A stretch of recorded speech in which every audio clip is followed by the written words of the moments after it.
Sergiu Băbășan, el candidează la Camera Deputaților, eu la Senat. Facem echipă bună de oameni tineri, vrem să facem treabă pentru români, să facem locuri de muncă.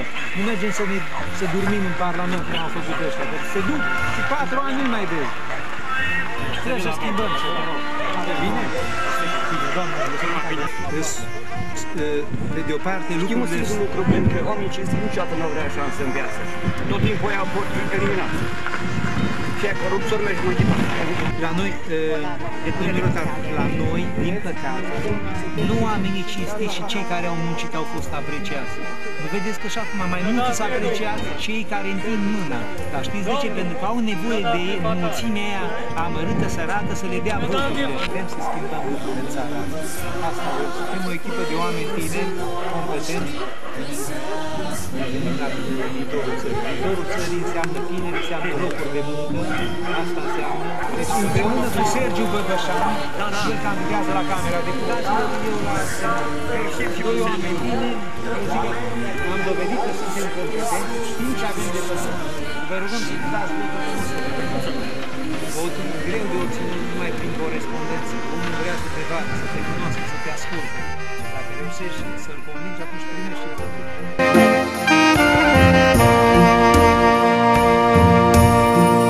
Ne-au învățat părinții noștri.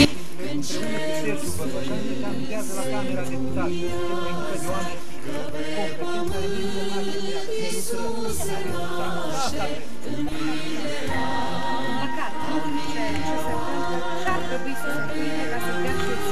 De o parte înțeleg, dezamăgiți.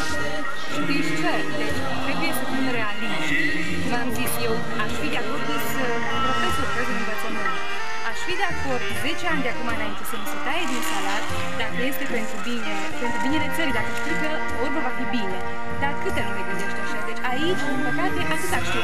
Păi mi-o tăia din salat. Părinții noștri prin foc să drept. Bine ați venit! Numai să văd dacă Rusu Grigore. un șut în fund celor care sunt. Și pe cine încă? Pe Nenea Boboșan?